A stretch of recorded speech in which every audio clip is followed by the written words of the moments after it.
Өнөөдрийн бичлэг дээр iCopy-ний бяцлаглаар тэр бомтон болсон хүмүүс гэсэн номыг танилцуулах болно. За энэ номны гол санаа болохоор өөрийнхөө даалт хувцсыг өөртөө ашигтайгаар ашиглах тухай гардаг.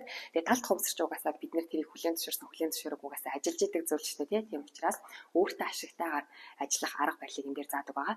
За эхлээд гачнаас нь төрүүлээ танилцуулах юм бол iCopy гэдэг нь болохоор бид нэр ингээд iCopy ч юм аяг цай авах чинь 5-10 минутыг зарцуулдаг шүү дээ. Тийм учраас iCopy-ний бяцлаглаар гэдэг нь болохоор iCopy ухад тэр 5-10 минут зарцуулдаг л өдөр болгон 5 минут ч юм уу 10 минутыг даалт хувцсаар ашиглахад зарцуулаарай гэдэг утгаар iCopy-ний гэсэн. За энэ бяцлал гэдэг нь болохоор одоо ингээд өөрийнхөө бодлоос ангиж рат ч юм уу тэгж бодох биш, харин эсрэгээрээ бүр бяцлал гэж энэ дээр хэлж байгаа бяцлал нь болохоор өөрийнхөө юу хүсэж байгаа вэ тэрэн дээрээ фокуслаж төвлөрөх тухай бяцлал гэж хэлж байгаа. Тэр бомтон болсон хүмүүс гэдэг нь болохоор яг мөнгөний талаар ярьж байгаа юм шиг сонсогдож байгаа боловч энэ номон дээр болохоор мөнгнөөс гадна санхүү, гэр бүл, хайр сэтгэл, эрүүл мэнд гэдэг бүхий салбар дээр өөрийнхөө даалт хувцсыг ашиглах тухай гардаг. Тэгэхээр энэ тэр бомтон гэдэг нь болохоор зөвхөн мөнгөн дээр тэр бомтон болох ш бүхий салбарт бүх зүйлээс баялаг өвдөгш, бүх зүйл дээр баялаг өвдөгш байх тухай гарч байгаа. Тэгэхээр iCopy-ний бяцлаглаар тэр бомтон болсон хүмүүс гэдгийг гоё утгачилж авчруулах юм бол өдөр болгон зүгээр нэг копи цай уух явцдаа өөрийнхөө хүсэж байгаа зүйлийг фокуслаж бодоод бүхий амьдралынхаа бүхий салбарт зөвхөн санхүүгийн салбарт биш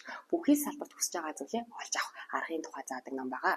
Би хувьдаа болохоор энэ даалт хувцсар гэдэг зүйлийг бараг хүний бие эрхтний аль нэг хэсэг би зөвхөн бидний бие дотор байгаа эрхтэн гэж ойлгодог. Зөвхөн өөрийнхөө ойлголтоор тэгэхээр бид нарыг төрөхөд л биднэрт нэлэг бүр зүрх гэсэн зүйлсүүд өгөгдсөн байсан шүү дээ. Тэгээд бид нар уушгинда одоо амьсгал яаж амьсгал хийжгийг зааж өгөөгүй жил бидний амьсгал угаасаа л агаар амьсгалж идэг. Бид нэр ходоодондоо хоол боловсруулахад ингэж боловсруулдаг шүү гэж зааж өгөөгүйсэн ч гэсэн амандаа хоол оруулах юм бол ходоодоо автоматар боловсруулдаг шүү дээ. Тэгээд даалт хувцсараас яг үүнтэй адилхан юм шиг байна. Бид нэр яг ингэ хаана идэх тэр даалт хувцсаа мэдэхгүй ч гэсэн яг одоо сүүлийн шинжлэх ухаан дээр бол тархин дотор байдаг RAS гэдэг зүйл бол даалт хувцсаа гэж ярьж байгаа ч гэсэн ер нь бол тархины үйл ажиллагаатай холбоотой зүйл нь даалт хувцсрал да. За гэхдээ энгийнээр зүгээр бид нэр угаасаа даалт хувцсрыг судалдаг судлаач шинчин энгийнээр даалт хувцсрыг ойлгох юм бол зүгээр өөрхөн биеийн эрхтэнгээ бодчихвол зүгээр юм шиг байгаа.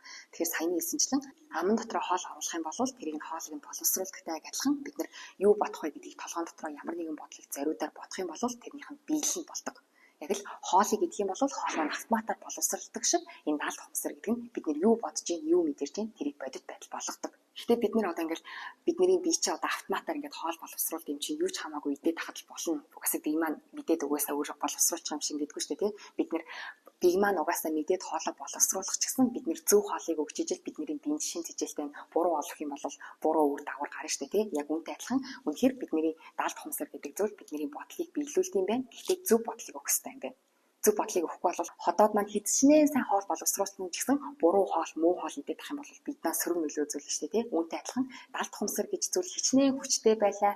Хичнээн бидний бодлыг шууд ямар ч юугаар одоо ямар ч одоо сар бэрхшээлгүйгээр бидний бодлыг биелүүлдэг байлаа гэж бид нэр сайн бодлыг өгөхгүй бол бидний амьдралд муу үр дагавар гарна гэсэн үг шүү дээ, тий. Тэгэхээр иймэрхүү даалт хувцсараа яаж ажиллуулах вэ гэдэг иймэрхүү номоос айгүй хэрэгтэй юм шиг байна. Энэ номны гарчгийг харах юм бол 5 минутын бяцлал гэдэг даалт хувцсрыг ашиглах тухай 100 жижиг гарчтай 100 хэсэгтэй. Тэгээд зоолонгийн өнөөдөр бичлэгэн дээр ярих боломжгүй учраас хамгийн чухал гэж өөрийнхөө хэмжээнд бодож байгаа 5 зүйлээ ярья.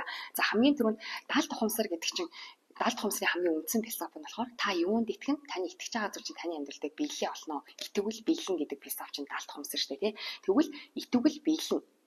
Тэгэхээр бидний амьдрал дээр одоо биелэлээ олохгүй одоо үнэхээр би хүсэж байгаа ч гэсэн бидний амьдрал дээр биелэлээ олохгүй байгаа зүйлсүүд нь тэгвэл би тэрэнд итгэхгүй байх гэсэн үг болж таарч штэ, тий. Хэрвээ үнэхээр даалт хувцсрын энэ хуулийнхаа дагуу итгэвэл биелдэм болвол миний амьдрал дээр миний хүсэж байгаа зүйлсүүд бүгдээрээ би болох ёстой. Гэхдээ би болохгүй гэдэг нь би тэрийг хүсэж байгаа ч гэсэн итгэхгүй байх гэсэн үг штэ, тий. Тэгэхээр даалт хувцсрын яг иймэрхүү ном дээр харахаар итгэл болон хүсэл хоёроо бид нэг ялгаж бодох хэрэгтэй юм шиг байна. Даалт хувцсрын хууль бол хүсэл биелнэ ш итгэвэл биелнэ. Бид нар үнэхээр одоо гой сайхан амьдрахыг хүсээд юм. Гэхдээ гой яг сайхан амьдрах гэдэгт итгэхгүй байгаа шүү дээ, тий. Гэтэл даалт хувцсрын хууль нь болохоор хүсэл биелнэ ш итгэвэл биелнэ. За тэгвэл яг ямар тохиолдолд би яг өөрөө үнэхээр тэрэнд итгээд байгаа мó итгэхгүй байгаа мó гэдгийг яаж мэдэх вэ гэсэн чинь тэрийг мэдэх шалгуур нь болохоор талархал гинэ. За нэг жишээ авч үзье л да, тий. За та оюутан байлаа гэж бодъё л да. Тэгвэл тань дээр би очисноо би чиний төлбөрийг чинь даана. Чи төлбөртөө бити санаа зовоо гэж хэллээ гэж бодъё. Тэгвэл та яах вэ? Хаана үнэхээр надад төлбөр өгч байгаа бол төлбөрийн гаргаа дээр төлбөр гаргаж өгөхгүй бол би чамд итгэхгүй гэж тий. За тэгвэл эсрэгээр тань дээр танаас сургууль та оюутан тэгээ танаас сургуулийн чинь захирал тань дээр очисноо би чиний төлбөрийг чинь даая.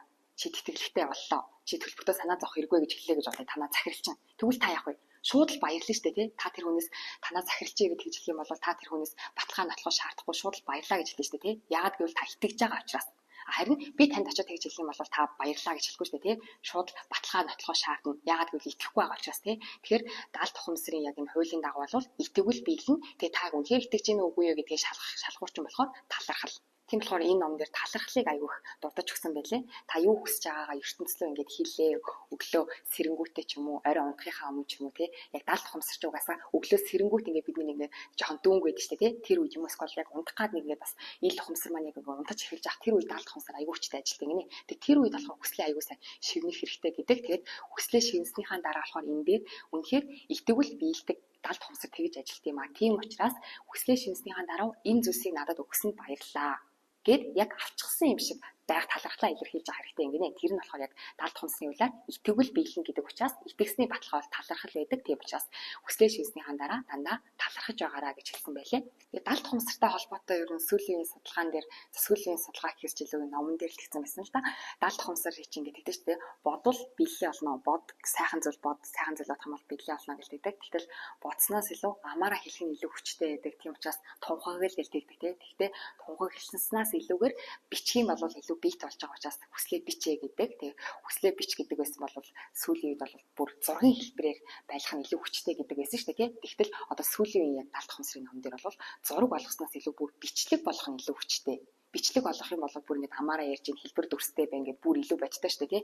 Бидний тарих угаасаа бодит байдалтай төсөөлөл хоёрыг ялгадаггүй учраас боцноосоо илүү ярих юм бол ярихаас илүү бичих юм бол бичгээс илүү зураг болох юм бол зураг болохоос илүүгээр бичлэг болох юм бол бүр илүү бидний даалт ухамсар гүн шингэж өгдөг учраас сүүлийн ер нь даалт ухамсартай холбоотой номон дээр бол өөр хүслийг бүр бичлэг болгороо бичлэг болгохдоо даалт ухамсарын номон дээр чинь тэгдэж штэ тий одоо цаг дээр бичээ би одоо яг тийм болчихсон байна гэж бичгээд штэ тий тэг яг тэрийг болохоор бичлэгээр үзүүлэх юм байна л да. За одоо бүр энгийн чи явж идэл та тий би одоо 2 сарын дотор 2 кг турах зорилготой тийм хүсэл мөрөөдөлтэй байлаа гэж бодъё л да тий гэх юм бол энэ даалт ухамсарын хуулийнхаа дагуу би одоо бичлэг хийж ахта би одоо 7 сар гэдэг чинь 8 9 сар. За би 9 сар гэхэд би одоо 55 кг болчихсон байна.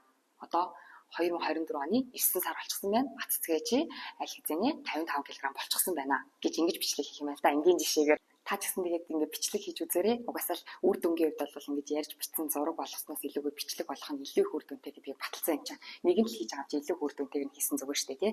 За тэгээд энэ дээр өөр болохоор ингэсэн байна. Даалт ухамсарт тоглоом тохуу нэвтэрдэггүй. Тоглоом тохуу нэвтэрдэггүй гинэ. Даалт ухамсарт зөв бурууг ялгаж салхан сонгох чадвар огт байдаггүй. Та яг одоо юу гэж бодож байна? Тэр бүгдийг чинь бүхэлд нь биелүүлж өгнө. Эерэг зүйл бодох юм бол эерэг зүйлийг чинь бий болгоод сөрөг зүйл бодох юм сөрөг зүйлийг чинь бий болгож өгнө. Магадгүй одоо ажил дээрээ тий өнөөдөр нэг сөрөг ааштай тийм муухай ааштай үйлчлүүлэгчтэй л таарахгүй юм шиг гэж бодох юм бол тарих маань манай эзэн сөрөг хүнтэй уулзмааргүй байгаа юм биш тий. Тэгвэл сөрөг хүмүүсийг холдуулж өгье гэж бодох биш.